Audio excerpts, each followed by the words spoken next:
సముద్రం ఒకటి కాళ్ళ దగ్గర కూర్చొని మొరగదు. తుఫాను గొంతు చిత్తం అనడం ఎరగదు.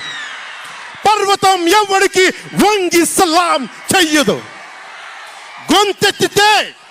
గొంతెత్తితే ఒక దేశపు జెండాకున్నంత పొగరుంది.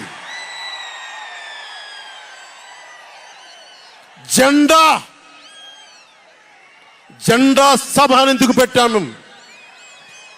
మీరు మోసే తెలుగుదేశం జెండా కానీ జనసేన జెండా కానీ మన పోరాటానికి స్ఫూర్తి, మన విజయానికి స్ఫూర్తి. 2024లో మన పొత్తు విజయానికి స్ఫూర్తి మన జెండాలు. అందుకే ఇది జెండా సభ పెట్టాం. ఎన్నికల్లో బూతుల్లో వైసీపీ రౌడీలు గూండాలు బూత్ క్యాప్చరింగ్ చేస్తే ఆ జెండాని మడత పెట్టి కర్ర తీసుకొని ఎదుర్కొనేలాగా అందుకని జెండా సభ పెట్టాం.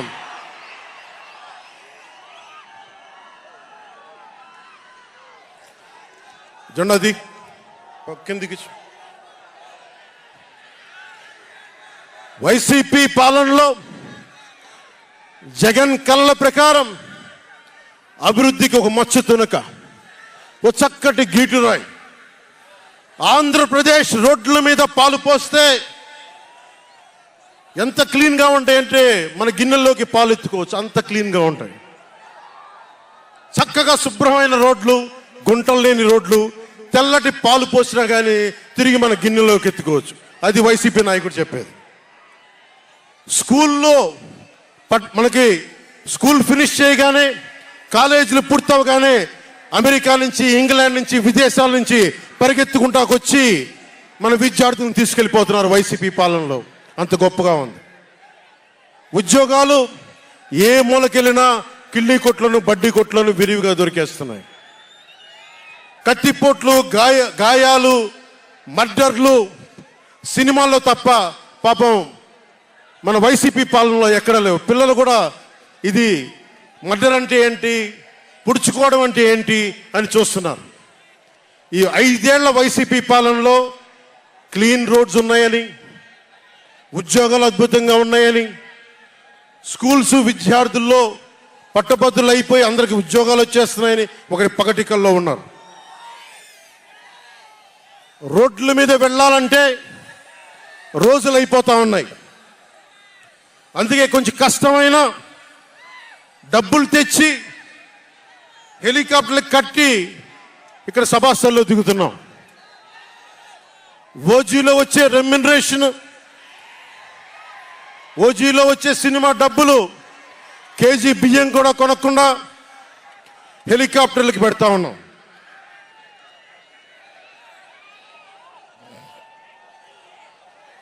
Behind every great fortune there is a crime అని ఫ్రెంచ్ రచయిత బాల్జాక్ అంటారు.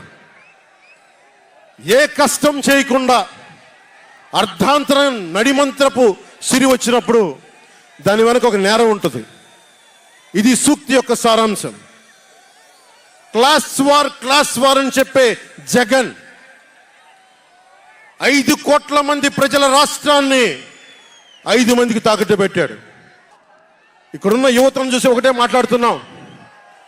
నేనున్నది ఇక్కడ మీకు 10 కేజీల బియ్యం 5,000 రూపాయలు ఇవ్వడానికి కాదు, మీకు 25 సంవత్సరాల భవిష్యత్తు ఇవ్వడానికి, 25 సంవత్సరాల బంగారు భవిష్యత్తు ఇవ్వడానికి. 10,000 పథకం చేతిలో పెట్టి 10,000 రూపాయలు మీ చేతిలో పెట్టడమా, లేదంటే మీకు 1,00,000 రూపాయలు సంపాదించే మార్గం చూపించడమా అని మీరు నిర్ణయించుకోండి. నేనే, మా అన్నయ్య నాకు యాక్టింగ్ ట్రైనింగ్ ఒక స్కూల్లో పంపించాను. నాకు డబ్బులు సంపాదించుకునే మార్గం చూపించాడు, పని చేసే మార్గం చూపించాడు. ఆ పని చేసే మార్గం చూపిస్తేనే మీకు భవిష్యత్తు ఉంటుంది. నాలాంటి వాడు ఆ పని చేసే మార్గం ఉండబట్టే కౌలు రైతులకి ఇన్ని కోట్ల రూపాయలు స్వచ్ఛందంగా ఇవ్వగలిగాం. అలాగే మీ చేతుల్లో కూడా డబ్బులు ఉండాలి, భవిష్యత్తు ఉండాలి, సంపాదించుకునే మార్గాలు ఉండాలి. నేను ఎందుకు చంద్రబాబు నాయుడు గారితో పొత్తు పెట్టుకున్నా తెలుగుదేశంతో అంటే, ఆయన ఒక నగరాన్ని నిర్మించిన వ్యక్తి, ఉపాధి కల్పించిన వ్యక్తి, పారిశ్రామికవేత్తల్ని తరలించిన వ్యక్తి, స్వచ్ఛందంగా వచ్చిన వ్యక్తి. ఆయన అనుభవం చాలా కావాలి రాష్ట్రానికి. అందుకనే పొత్తు పెట్టుకున్నాం. ఇంతమంది యువతున్నారు, కులాల గణాంకాలు తీస్తారు. ఏ కులంలో ఎంతమంది ఉన్నారు, ఎవరికి ఓటేస్తారని గణాంకాలు తీస్తారు. కానీ ఇక్కడున్న యువతలో ఎంతమందికి ఏ ప్రతిభ దాక్కుని ఉంది, ఎంత సమర్థత దాక్కుని ఉంది, వారి ఆస్పిరేషన్లు ఏంటి, వారి ఆశలు ఏంటి, వారి ఆశయాలేంటి, ఏ ఒక్కరన్నా అడిగారా ఈ రోజు దాకా? జగన్ అనేవాడు వచ్చి అడిగాడా ఈ రోజున? మీరు ఓట్లు వేయండి, 5,000 పడేస్తాం, మీరు ఓట్లు వేయండి, మీకు 500 రూపాయలు రోజు పెన్షన్, మీకు డబ్బులు పడేస్తాం అనేవాడే తప్ప మీకు ఏం కోరికలు? భవిష్యత్తుకు 25 సంవత్సరాల తర్వాత మీకు ఎలాంటి ఉద్యోగాలు ఇస్తే బాగుంటుంది, ఎలాంటి స్కిల్స్ ఇస్తే బాగుంటుంది, ఏ ఒక్కనాడైనా ఆలోచించాడా? యువ ముఖ్యమంత్రి అంటే దేనికి? బంధులు పెట్టడానికి అది యువ ముఖ్యమంత్రి? మీ యువతకు చెయ్యని వాడికి మీరు వెంటబడే ప్రయోజనం ఏంటి?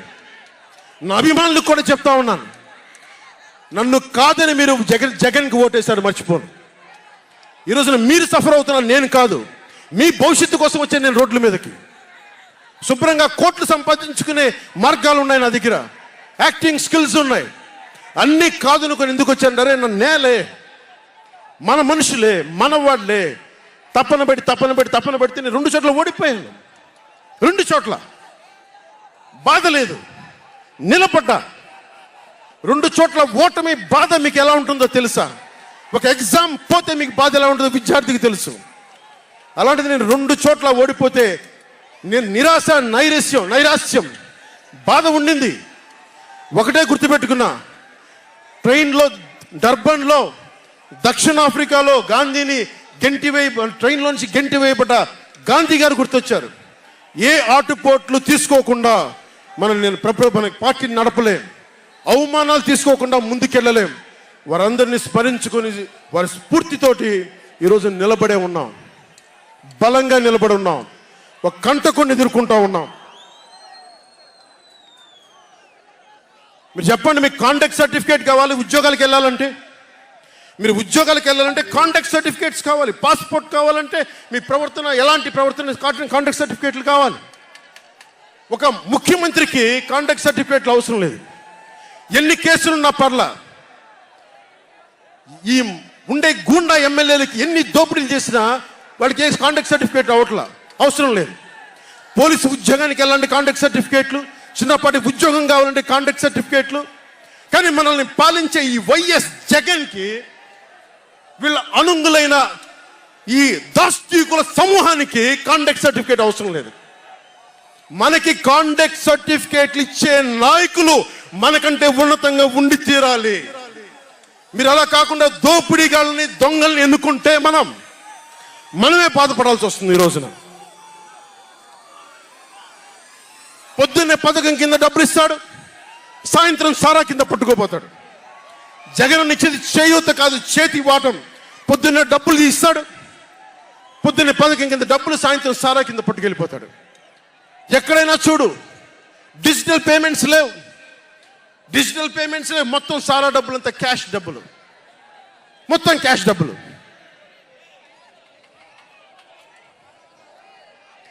ఇలాంటిది నేను ఇన్ని రోజుల నుంచి, ఇన్ని సంవత్సరాల నుంచి నిలబడే ఉన్నాం.